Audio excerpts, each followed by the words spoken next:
2025 women's world കപ്പിലെ ഫൈനലിനേക്കാൾ ആവേശം നിറഞ്ഞ semi final മത്സരങ്ങൾ അവസാനിച്ചിരിക്കുകയാണ്.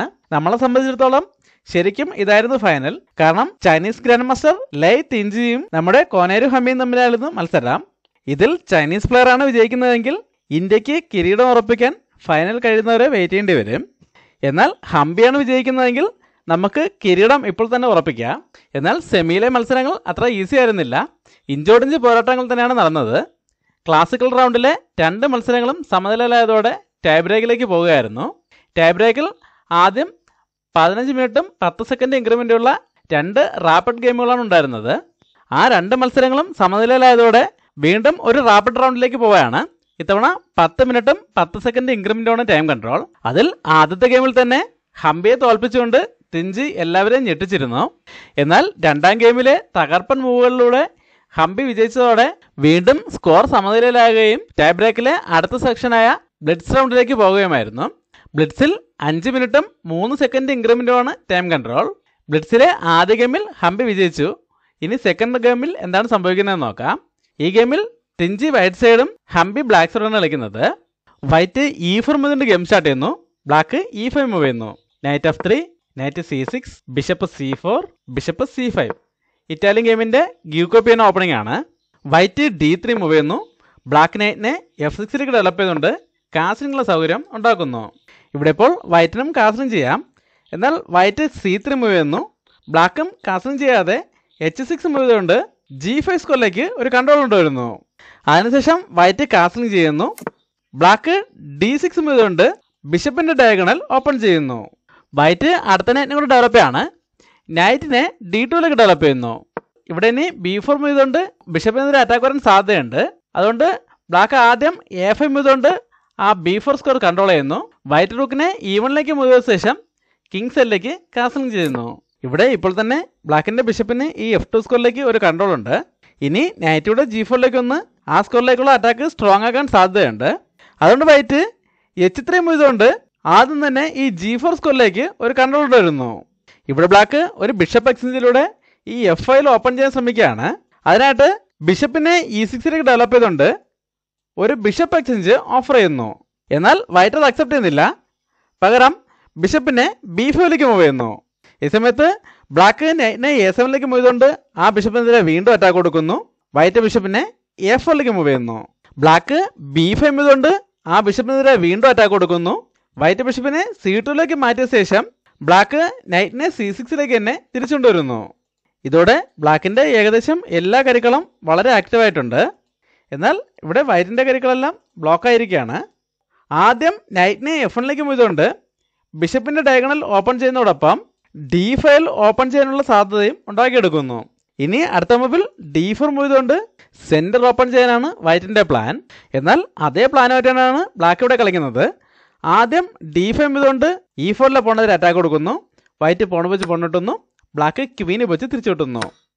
അടുത്തതായി വൈറ്റ് നൈറ്റിനെ G3ലേക്ക് കൊണ്ടുവരുന്നു. ബ്ലാക്ക് റൂക്കിനെ E8ലേക്ക് കൊണ്ടുവരുന്നു. അതിനുശേഷം വൈറ്റ് ക്വീനെ E2ലേക്ക് മൂവ് ചെയ്തുകൊണ്ട് E5ലെ പോണെതിരെ ഒരു അറ്റാക്ക് കൂടെ കൊണ്ടുവരുന്നു. ഇപ്പോൾ ആ പോണിനെ 3 അറ്റാക്കായി. എന്നാൽ ബ്ലാക്ക് ഇപ്പോൾ ആ പോണിനെ സംരക്ഷിക്കാനായിട്ട് ഒന്നും ചെയ്യുന്നില്ല. പകരം അടുത്ത റൂക്കിനെ കൂടെ സെൻറ്ററിലേക്ക് കൊണ്ടുവരുന്നു.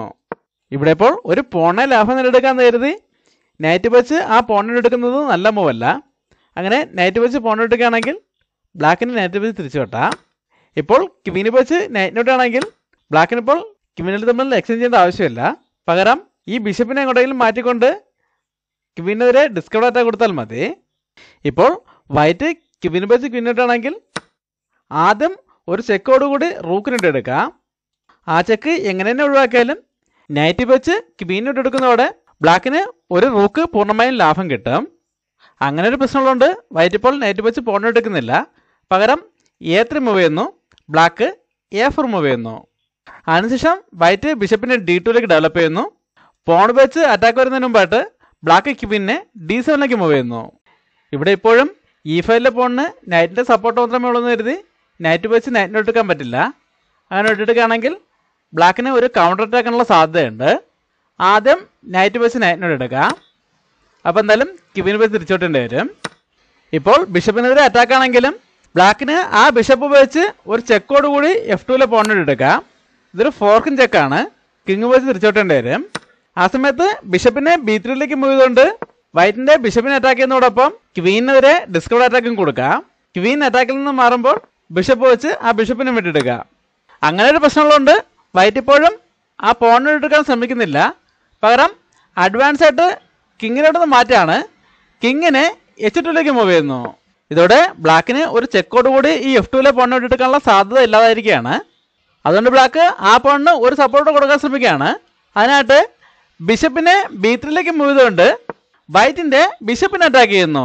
വൈറ്റ് ഇവിടെ ഒരു എക്സിലേക്ക് തന്നെ പോയാണ്. ബിഷപ്പ് വെച്ച് ബിഷപ്പിനെ വെട്ടുന്നു. ബ്ലാക്ക് പോൺ വെച്ച് തിരിച്ചു വെട്ടുന്നു. അതിനുശേഷം വൈറ്റ് D4 മൂവ് ചെയ്തുകൊണ്ട് ബിഷപ്പിനെതിരെ അറ്റാക്ക് കൊടുക്കുന്നു. ബ്ലാക്ക് പോൺ വെച്ച് പോൺ വെട്ടുന്നു. വൈറ്റ് ക്വീൻ വെച്ച് B5ലെ പോൺ എടുത്തുകൊണ്ട് റൂക്കിനെതിരെ ഡിസ്കവർ അറ്റാക്ക് കൊടുക്കുന്നു. ഇതോടെ ബ്ലാക്കിന്റെ റൂക്കും ബിഷപ്പും B3യിലെ പോണും ഒരേ സമയം അറ്റാക്കിലായിരിക്കുകയാണ്. എന്നാൽ ബ്ലാക്ക് ഇപ്പോൾ റൂക്കുകൾ തമ്മിൽ എക്സ്ചേഞ്ച് ചെയ്യാനോ അല്ലെങ്കിൽ ഈ ബിഷപ്പിനെ അറ്റാക്കിൽ നിന്ന് മാറ്റാനോ ശ്രമിക്കുന്നില്ല. പകരം പോൺ വെച്ച് C3യിലെ പോൺ എടുത്തുകൊണ്ട് വൈറ്റിന്റെ ബിഷപ്പിനെ തിരിച്ചറ്റാക്ക് ചെയ്യുന്നു. ഇതോടെ ആ ബിഷപ്പിന്റെ ഡയഗണൽ ഓപ്പണും ആയിട്ടുണ്ട്. വൈറ്റ് ഇപ്പോൾ ക്വീൻ വെച്ച് ബിഷപ്പിനെ എടുക്കുകയാണെങ്കിൽ ബ്ലാക്കിനും പോൺ വെച്ച് ബിഷപ്പിനെ എടുക്കാം. ഇവിടെ വൈറ്റ് ആദ്യം റൂക്കുകൾ തമ്മിൽ എക്സ്ചേഞ്ച് ആണ്. റൂക്ക് വെച്ച് റൂക്കിനെ വെട്ടുന്നു. ബ്ലാക്ക് നൈറ്റ് വെച്ച് തിരിച്ചു കിട്ടുന്നു. ഇപ്പോഴും വൈറ്റിന്റെ ബിഷപ്പ് അറ്റാക്കിലാണ്. വൈറ്റ് ബിഷപ്പ് വെച്ച് C3യിലെ പോൺ എടുക്കുന്നു. ബ്ലാക്ക് ബിഷപ്പ് വെച്ച് F2യിലെ പോൺ എടുത്തുകൊണ്ട് ബിഷപ്പിനെ അറ്റാക്കിൽ നിന്ന് രക്ഷിക്കുന്നതോടൊപ്പം വൈറ്റിന്റെ നൈറ്റിനെതിരെ അറ്റാക്കും കൊടുക്കുന്നു. ഇനി ക്വീൻ D6ലേക്ക് ഒന്ന് ആ നൈറ്റിനെ പിൻ ചെയ്യുന്നതോടെ ഈ അറ്റാക്ക് വളരെ സ്ട്രോങ് ആകും. വൈറ്റ് അടുത്ത മൂവിൽ തന്നെ ആ പ്രശ്നം പരിഹരിക്കുകയാണ്. നൈറ്റിനെ F5ലേക്ക് മൂവ് ചെയ്തുകൊണ്ട് നൈറ്റിനെ അറ്റാക്കിൽ നിന്ന് രക്ഷിക്കുന്നതോടൊപ്പം D6 സ്ക്വയറും കൺട്രോൾ ചെയ്യുന്നു. ഇതാണ് ഗെയിമിലെ ഏറ്റവും പ്രധാനപ്പെട്ട ഭാഗം. ഗെയിമിൽ ഇപ്പോഴും രണ്ടുപേർക്കും ഏകദേശം തുല്യ സാധ്യതകൾ തന്നെയാണുള്ളത്. ബ്ലാക്ക് വേഗം ഈ നൈറ്റിനോട് ഒഴിവാക്കാൻ ശ്രമിക്കുകയാണ്. അതിനായിട്ട് നൈറ്റിനെ D6ലേക്ക് മൂവ് ചെയ്തുകൊണ്ട് വൈറ്റിന്റെ നൈറ്റിനെയും ക്വീനെയും ഫോർക്ക് ചെയ്യുന്നു. ഇവിടെ ഇപ്പോൾ വലിയ പ്രശ്നങ്ങളൊന്നുമില്ല. നൈറ്റ് വെച്ച് ആ നൈറ്റിനോട് എടുത്തുകൊണ്ട് വൈറ്റിന് ഈ പ്രശ്നം സിമ്പിളായിട്ട് പരിഹരിക്കാം.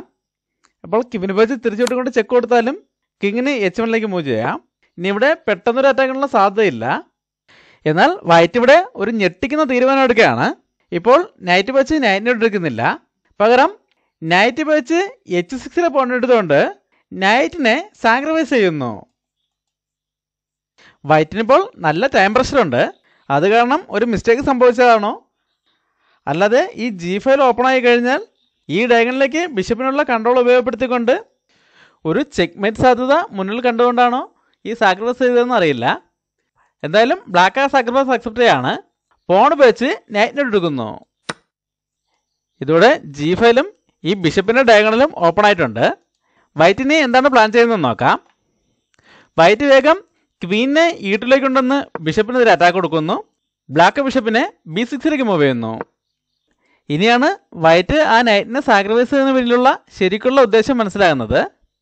അടുത്തായിട്ട് വൈറ്റ് നൈറ്റിനെ E5ലേക്ക് മൂവ് ചെയ്തുകൊണ്ട് ബ്ലാക്കിന്റെ ക്വീനെയും നൈറ്റിനെയും ഫോർക്ക് ചെയ്യുന്നു. ഇവിടെ ബ്ലാക്ക് വളരെയധികം ശ്രദ്ധിക്കണം. ഇപ്പോൾ നൈറ്റ് വെച്ച് നൈറ്റിനോട്ടാണെങ്കിൽ വൈറ്റിന് ക്വീന് വെച്ച് തിരിച്ചോട്ടിക്കൊണ്ട് ബിഷപ്പിന്റെ സഹായത്തോടെ ഇങ്ങനെ ഒരു അറ്റാക്ക് കൊടുക്കാൻ കഴിയും. ബ്ലാക്ക് ഇപ്പോൾ ഈ ചെക്ക്മേറ്റ് തടയുന്നതിനായിട്ട് F4 മൂവ് ചെയ്യുകയാണെങ്കിൽ ക്വീനെ H8ലേക്ക് കൊണ്ടൊന്ന് ചെക്ക് കൊടുത്തുകൊണ്ട് കിങ്ങിനെ F7ലേക്ക് മൂവ് ചെയ്യിക്കാം. പിന്നീട് ബിഷപ്പിന്റെ സഹായത്തോടെ വീണ്ടും G7ലേക്ക് കൊണ്ടൊന്ന് ചെക്ക് കൊടുക്കാനും കിങ് എങ്ങോട്ട് തന്നെ മാറിയാലും ഒരു ചെക്കോട് കൂടി റൂക്കിനെ കൂടെ ഗെയിമിലേക്ക് കൊണ്ടുവരാനും വൈറ്റിന് അവസരം കിട്ടും. അല്ലാതെ ഈ നൈറ്റിനെ സപ്പോർട്ട് ചെയ്തുകൊണ്ട് ക്വീൻ E8ലേക്ക് എങ്ങാനും മാറുകയാണെങ്കിൽ ആദ്യം ക്വീനെ G4ലേക്ക് കൊണ്ടൊന്ന് ചെക്ക് കൊടുക്കാം. ഇപ്പോൾ കിങ് H8ലേക്ക് മാറുകയാണെങ്കിൽ അടുത്ത രണ്ട് മൂവിൽ ചെക്ക്മേറ്റ് ആണ്. അല്ലാതെ എങ്ങോട്ട് തന്നെ മാറിയാലും നൈറ്റ് വെച്ച് നൈറ്റിനോട് എടുത്തുകൊണ്ട് ഈ ക്വീനെ ഇവിടെ നിന്ന് ഡിഫ്ലക്റ്റ് ചെയ്യിക്കുക. ഇപ്പോൾ റൂക്കിനെതിരെ അറ്റാക്കുമാണ്. ഇപ്പോൾ ക്വീനെ വെച്ച് നൈറ്റിനോട് എടുക്കുകയാണെങ്കിൽ ബിഷപ്പിനെ G7ലേക്ക് കൊണ്ടുവന്ന് ചെക്ക് കൊടുക്കുക. ഇപ്പോൾ കിങ് G8ലേക്ക് തന്നെ വരികയാണെങ്കിൽ ബിഷപ്പിനെ മാറ്റിക്കൊണ്ട് ഡിസ്കവേർഡ് ചെക്ക് വരികയും അടുത്ത മൂവിൽ തന്നെ ചെക്ക്മേറ്റ് ആകുകയും ചെയ്യും. അല്ലാതെ കിങ് എങ്ങോട്ട് തന്നെ മൂവ് ചെയ്താലും ഒരു ചെക്കോട് കൂടി റൂക്കിനെ കൂടെ ഗെയിമിലേക്ക് കൊണ്ടുവരാം. ഇവിടെ ഇപ്പോൾ കിങ്ങിന് എങ്ങോട്ടേക്ക് മാറാൻ സ്പേസ് ഇല്ല. അതുകൊണ്ട് തന്നെ നൈറ്റോ ക്വീനോ വെച്ച് ബ്ലോക്ക് ചെയ്യേണ്ടി വരും. എങ്ങനെ തന്നെ നോക്കിയാലും ബ്ലാക്കിന് ഈ രണ്ട് പീസിലെയും നഷ്ടപ്പെടുത്തി കളിക്കേണ്ടി വരും. അതായത് നൈറ്റ് വെച്ച് ബ്ലോക്ക് ചെയ്താലും റൂക്ക് വെച്ച് നൈറ്റിനോട്ട് വീണ്ടും ചെക്ക് വരും. ഇപ്പോഴും വേറെ എങ്ങോട്ടേക്ക് മാറാൻ സ്പേസ് ഇല്ല. അതുകൊണ്ട് ക്വീന് വെച്ച് വെട്ടേണ്ടി വരും. അതോടെ ക്വീൻ കൂടെ നഷ്ടമാകുകയും വൈറ്റിന് ഗെയിം വിജയിക്കാനും കഴിയും. ഇങ്ങനെ വളരെ ചെറിയൊരു സമയപരിധിക്കുള്ളിലാണ് വൈറ്റ് ഇങ്ങനൊരു ട്രാപ്പ് സെറ്റ് ചെയ്തിരിക്കുന്നത്. എന്തായാലും ബ്ലാക്ക് ഇപ്പോൾ ആ ട്രാപ്പിൽ വീഴുന്നില്ല, പകരം തിരിച്ചൊരു ട്രാപ്പിന് ശ്രമിക്കുകയാണ്. അതിനായിട്ട് ക്വീനെ E6 പോയതുകൊണ്ട് വൈറ്റിൻ്റെ നൈറ്റിനെ പിൻ ചെയ്യുന്നു. ഇപ്പോൾ ഈ ക്വീനിന് പകരം ഒരു നൈറ്റും റൂക്കും കിട്ടുമെന്ന് കരുതി നൈറ്റ് വെച്ച് നൈറ്റിനോട്ട് എടുക്കുകയാണെങ്കിൽ അത് സക്സസ് ആവില്ല. കാരണം ഈ നൈറ്റ് ഇപ്പോൾ ബാക്ക് റാങ്കിലേക്ക് പോയാൽ അതിന് വേഗത്തിൽ ഗെയിമിലേക്ക് തിരിച്ചു വരാൻ പറ്റില്ല. ആ സമയം കൊണ്ട് ബ്ലാക്കിൻ്റെ നൈറ്റ് വൈറ്റിൻ്റെ കിങ് സൈഡിലേക്ക് വരികയും വളരെ വേഗത്തിൽ ഇവിടെ ഒരു ചെക്ക്മേറ്റ് സംഭവിക്കുകയും ചെയ്യും. അതുകൊണ്ട് വൈറ്റ് ഇപ്പോൾ അങ്ങനത്തെ ഒരു എക്സ്ചേഞ്ചിലേക്ക് പോകുന്നില്ല, വേഗം തന്നെ ഈ നൈറ്റിനെ പിന്നിൽ നിന്ന് ഒഴിവാക്കാൻ ശ്രമിക്കുകയാണ്. അതിനായിട്ട് ക്വീനിനെ H5 കൊണ്ടുവരുന്നു. ഈ സമയത്ത് ബ്ലാക്ക് നൈറ്റ് വെച്ച് നൈറ്റിനോട്ടുന്നു, വൈറ്റ് ബിഷപ്പ് വെച്ച് തിരിച്ചു കിട്ടുന്നു. ബ്ലാക്ക് റൂക്കിനെ E8 കൊണ്ടുവന്ന് ആ ബിഷപ്പിനെതിരെ ഒരു അറ്റാക്ക് കൂടെ കൊടുക്കുന്നു. വൈറ്റ് ബിഷപ്പിനെ C3 മൂവ് ചെയ്യുന്നു.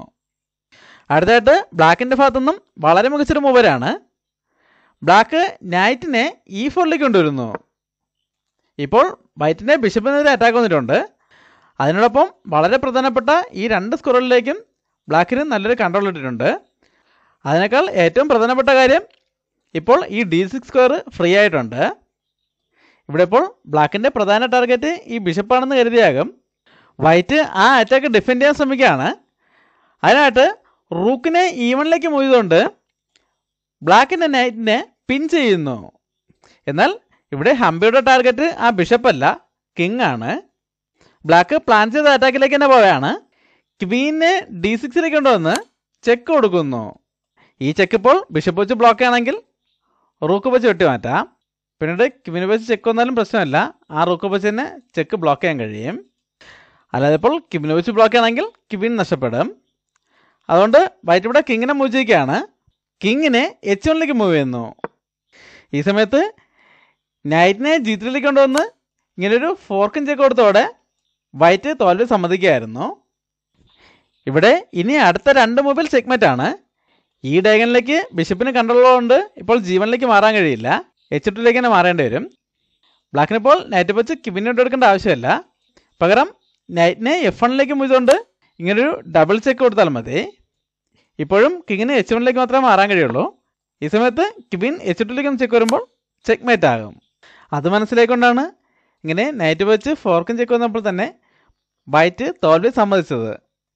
ഈ വിജയത്തോടെ ഹംപി കൂടെ ഫൈനലിലേക്ക് എത്തുകയും ഫൈനൽ കളിക്കാതെ തന്നെ ഇന്ത്യ കിരീടം ഉറപ്പിച്ചിരിക്കുകയാണ്. ഇനി ഫൈനലിൽ ആര് ജയിച്ചാലും നമുക്ക് സന്തോഷമേ ഉള്ളൂ. ചരിത്രത്തിലാദ്യമായിട്ട് ഇന്ത്യയിലേക്ക് ഒരു വേൾഡ് കപ്പ് കൊണ്ടുവരുന്നത് കോനേരു ഹംപി ആയിരിക്കുമോ ദിവ്യ ദേശ്മുഖ് ആയിരിക്കുമോ എന്നുള്ളത് നിങ്ങളുടെ അഭിപ്രായങ്ങൾ കമൻറ്റ് ചെയ്യുക. അടുത്ത വീഡിയോ വീണ്ടും കാണാം. നന്ദി, നമസ്കാരം.